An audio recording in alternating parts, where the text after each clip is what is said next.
Connect channel. நாம இந்த வீடியோல எதை பத்தி பார்க்க போறோம்னா, Indian Overseas Bank mobile banking ஆப்பான IOB கனெக்ட் ஆப்பை வந்து ஆக்டிவேட் பண்றது எப்படின்னு தான் நம்ம இந்த வீடியோல கிளியரா ஸ்டெப் பை ஸ்டெப்பா பார்க்க போறோம்.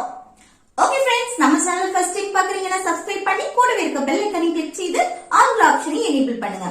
அப்பதான் நம்ம சேனல்ல போடக்கூடிய வீடியோஸ் எல்லாமே உங்களுக்கு நோட்டிபிகேஷன் வரும். ஓகே, இந்த வீடியோக்குள்ள போகலாம். ஓகே, இப்போ இந்த IOB கனெக்ட் ஆப்பை வந்து பிளே ஸ்டோர்ல இருந்து இன்ஸ்டால் செய்திருங்க. செய்துட்டு இந்த ஆப்பை வந்து ஓபன் செய்யுங்க. நெக்ஸ்ட் வந்து அலோ கேக்குது, அலோ கொடுத்துருங்க.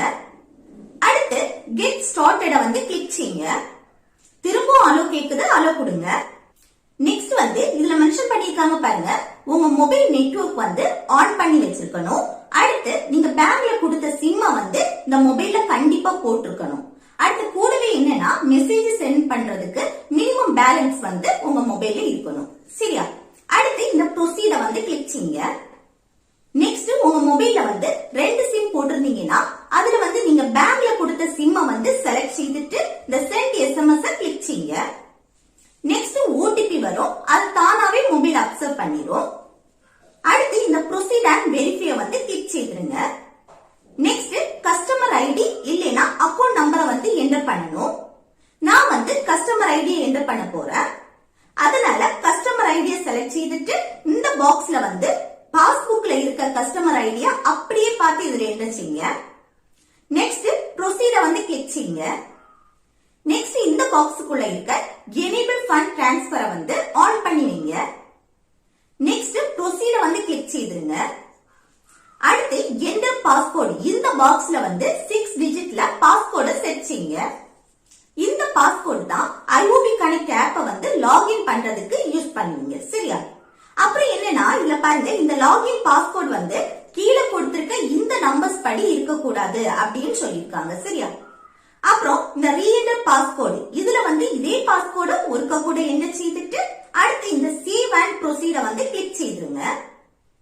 Next I have debit card இருக்குல்ல, அதுக்கு நேரா இருக்க இந்த ஆரோ வந்து கிளிக் செய்தா இதுல 2 ஆப்ஷன் இருக்கு பாருங்க. இதுல டெபிட் கார்டு வச்சு இந்த IOB கனெக்ட் ஆப்பை வந்து ஆக்டிவேட் செய்றீங்கன்னா first one I have debit card வந்து செலக்ட் செய்யுங்க. ஆதார் கார்டு வச்சு ஆக்டிவேட் செய்தீங்கன்னா second one I have registered Aadhaar card வந்து செலக்ட் செய்யுங்க. நான் வந்து ஆதார் கார்டு வச்சு ஆக்டிவேட் செய்றேன். சோ இதுல வந்து செகண்ட் ஒன்ன வந்து செலக்ட் செய்துட்டு இந்த டன் ஆப்ஷனை வந்து கிளிக் செய்யுங்க. இப்போ ஆதார்ல இருந்து ஒரு OTP வரும், அதை இதுல என்டர் செய்துட்டு இந்த ஆதென்டிகேட் அண்ட் ப்ரொசீட வந்து கிளிக் செய்திருங்க. நெக்ஸ்ட் என்டர் எம்பின் இந்த பாக்ஸ்ல வந்து 6 டிஜிட்ல ஒரு எம்பின் வந்து செட் செய்யுங்க. இந்த எம்பின் வந்து மணி டிரான்ஸ்ஃபர் பண்றதுக்கு யூஸ் பண்ணுவீங்க. இந்த எம்பின பாருங்க, இது வந்து கீழே கொடுத்திருக்க இந்த நம்பர்ஸ் படி இருக்க கூடாது அப்படின்னு சொல்லிருக்காங்க. அடுத்து ரீஎன்டர் எம்பினையும் இதே எம்பினை வந்து ஒருக்க கூட என்டர் செய்துட்டு இந்த சேவ் அண்ட் ப்ரொசீட கிளிக் செய்திருங்க. அடுத்து அலோ கொடுத்துருங்க. இப்போ பாருங்க கங்க்ராச்சுலேஷன்ஸ் வருது. இதுல இந்த ஓகே வந்து கிளிக் செய்திருங்க.